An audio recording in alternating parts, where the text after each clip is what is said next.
Ed Lachman, you've shot several films with Todd Haynes. What was your what was your visual approach on Carol? What did you guys talk about when you were figuring out the visual style for this film? Well, we have to make a distinction that this is not a Sirkian world. You know, it's not the late 50s of Douglas Sirk, you know, which had a very manneristic look.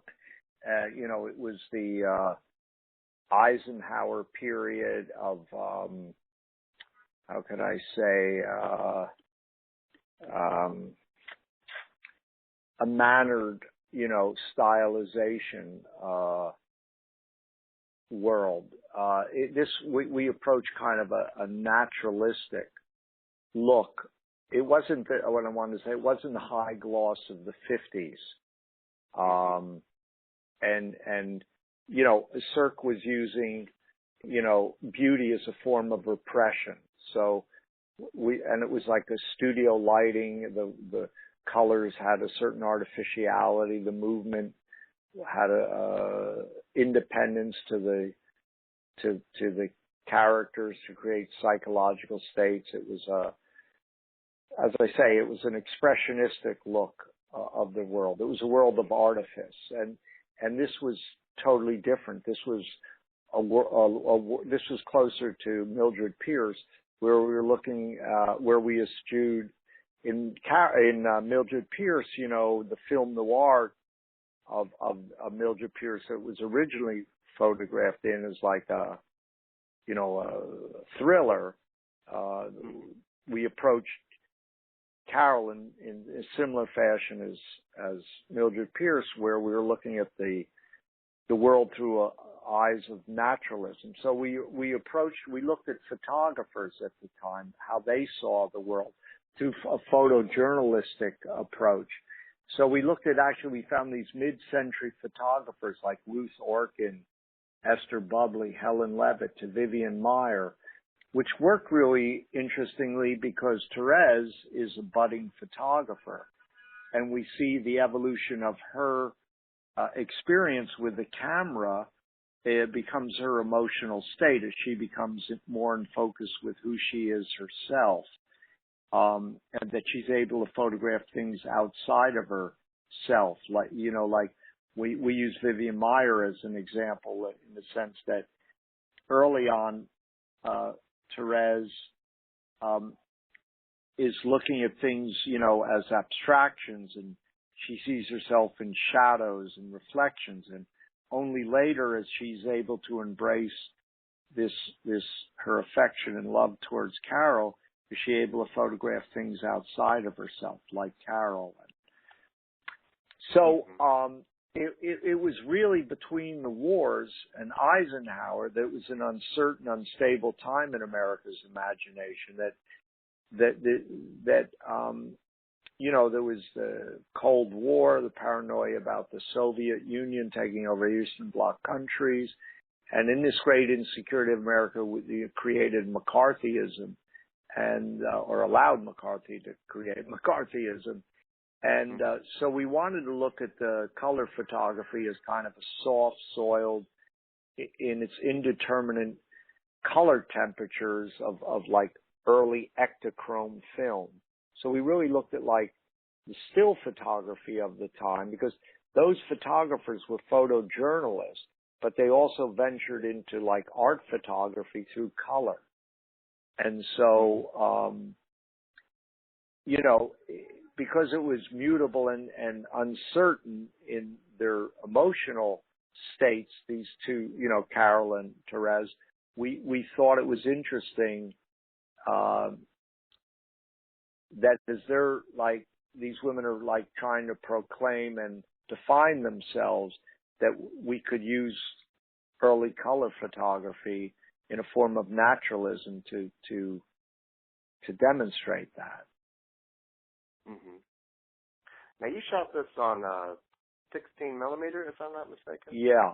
I shot it on Super 16, and the reason again was we wanted to reference the way film looked back then, because even 35 millimeter film is almost grainless now.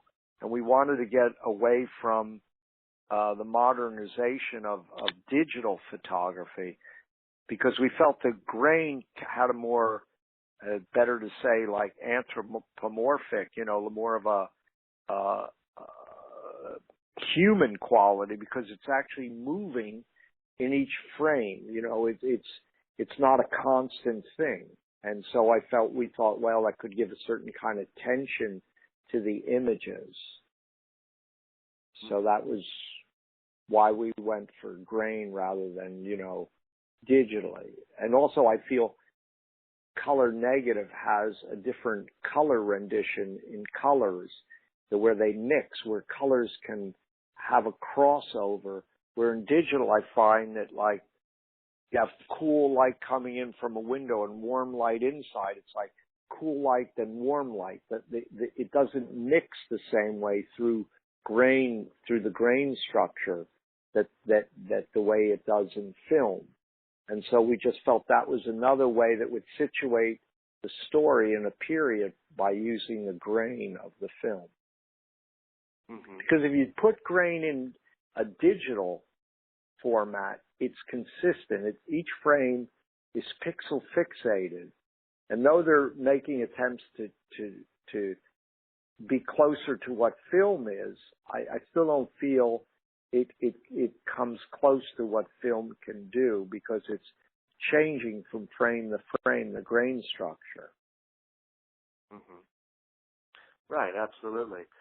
You talked about the way that it interacts with the colors, and there is a very specific color scheme that I noticed in this movie, and I talked to the production designer and the costume designer about that. Can you talk about collaborating with them and coming up with this color scheme for the film? Yeah, I mean, the colors are more muted, and again, I was trying to reference early color film, which wasn't so didn't have the color spectrum that color film has now. And so I was trying to reference, and also we wanted this soft and soiled look, in the late 40s, early 50s, we weren't in this pop saturated optimism. The cities were still in this gritty kind of undertone. So the colors had more of a grayishness to them. So the colors weren't saturated. They weren't like, late 50s Life magazine Circean world. They were much more muted. Somewhere cross between black and white and color, if you want to think of it that way. So they have this kind of a more, maybe I could say kind of a monochromatic, muted feeling. Even when you see reds that can be saturated in Kodachrome, which we didn't go for. But in Ektachrome, the reds are more muted. That's the best way to say it. They don't have as much chroma in it. And it was partly because the film, if anything, the film had a coolness to it. So we were mixing warm and cool colors. What did Judy say? What did she say they were trying to do? The production designer. Well, she spoke about using specific colors to express the mood and sort of the... What colors? Because I was playing with magentas and greens. I was always playing with a warm and cool color, but I was playing with contrasting colors. But they were secondary colors. The green was the one that she spoke about. Sour green. Well, she said. Yeah. What did she say? Something like sour greens, a sour. Well, if I use green, then I'm playing with magenta, and if I use blue, then I'm playing with yellow. So when I'm using red, I'm playing with green. So I'm trying to like I said, by using negative, enter a different color into the color I'm using. So that changes the characteristic of a red, of a green, because I'm mixing those colors together. And I do that through gels or through color temperature. And that's the way, you know, I'm old enough to remember the 50s. I was born in 46. So I tried to get that musty ombers feeling of like how colors felt, or if I could say this, smelled to me, you know.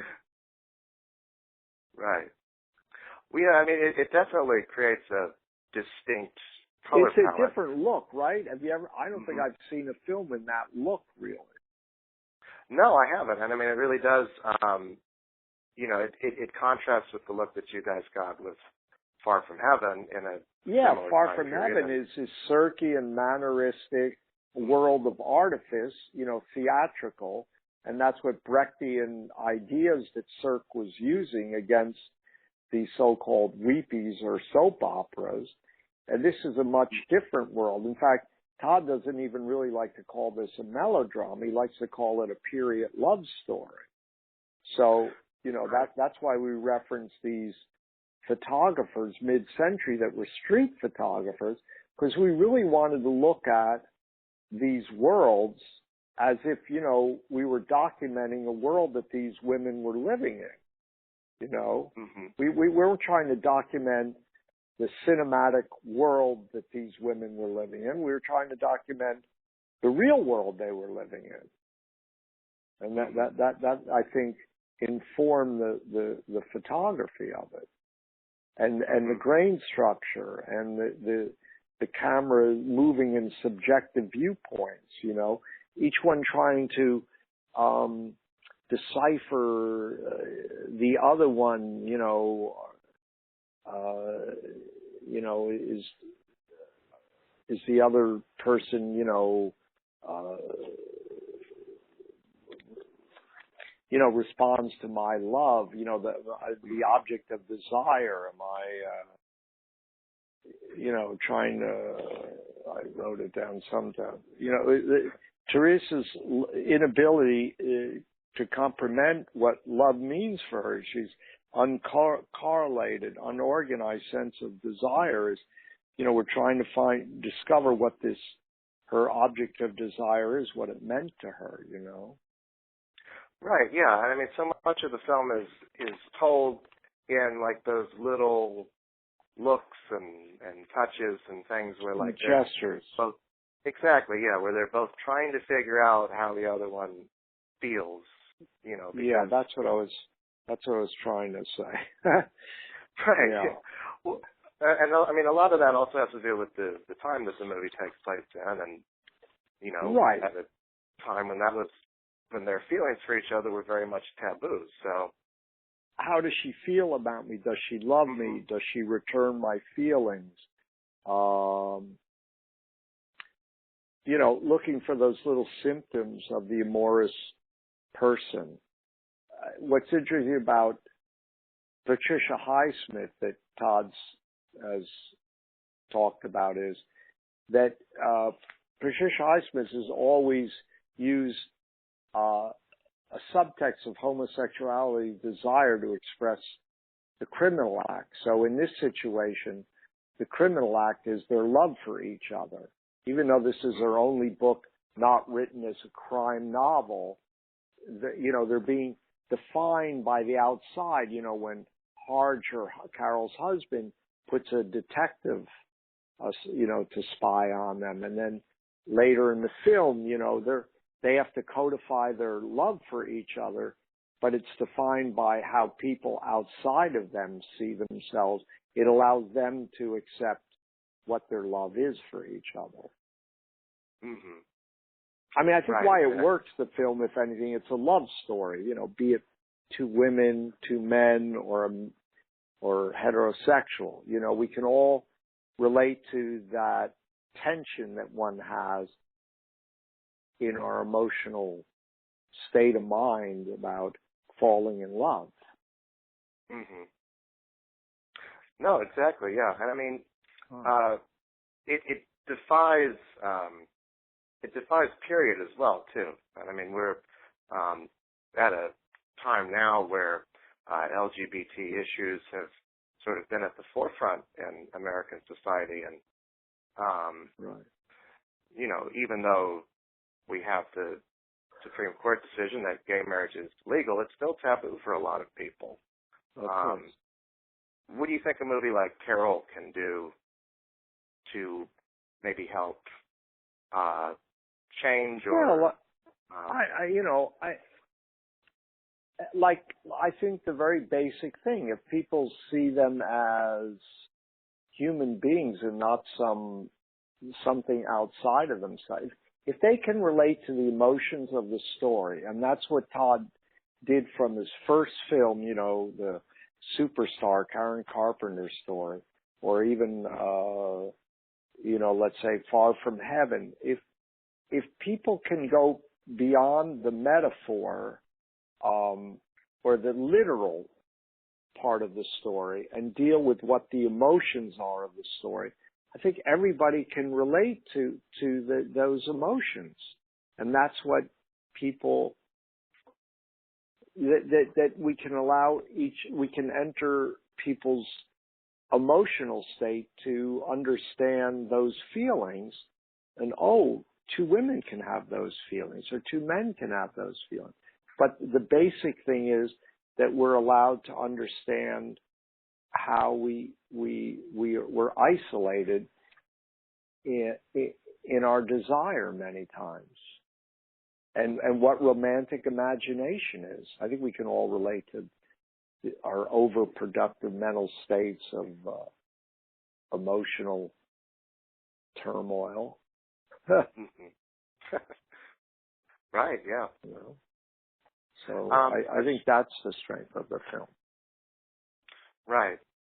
I wanted to ask you one last thing about just working with someone like Todd Haynes, who is such a visual filmmaker, and you guys have shot quite a few films together.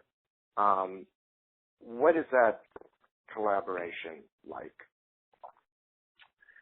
Well, hopefully it's a good collaboration. No, what that collaboration is like, I've had similar experiences working with Paul Schrader.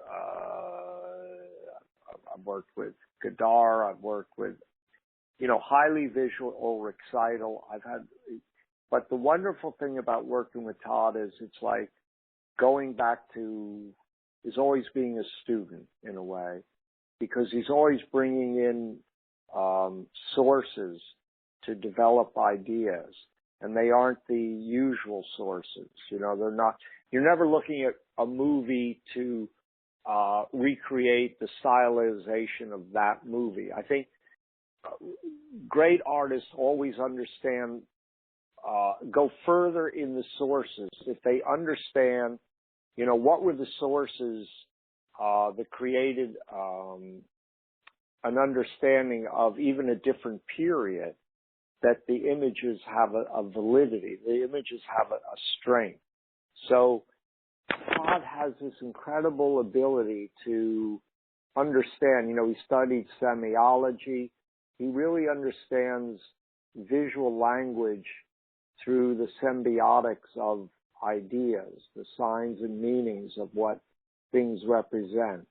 So he allows us to explore those ideas in a contemporary time and look back at, let's say, other visual grammar, but understand that that grammar is a metaphor for something else. Like color isn't used for decorative reasons, but it's used for psychological possibilities. Stylization isn't used just for the stylization of shooting a film in the 50s or the 40s, but what that represented psychologically, politically, socially. And I think that's what's so wonderful about working with Todd, is that his homework, his understanding of the language of telling a story is so intricate. Mm-hmm. I don't know if I said that right, but, you know. Hope you make more No. sense of what I said. No, it made perfect sense to me.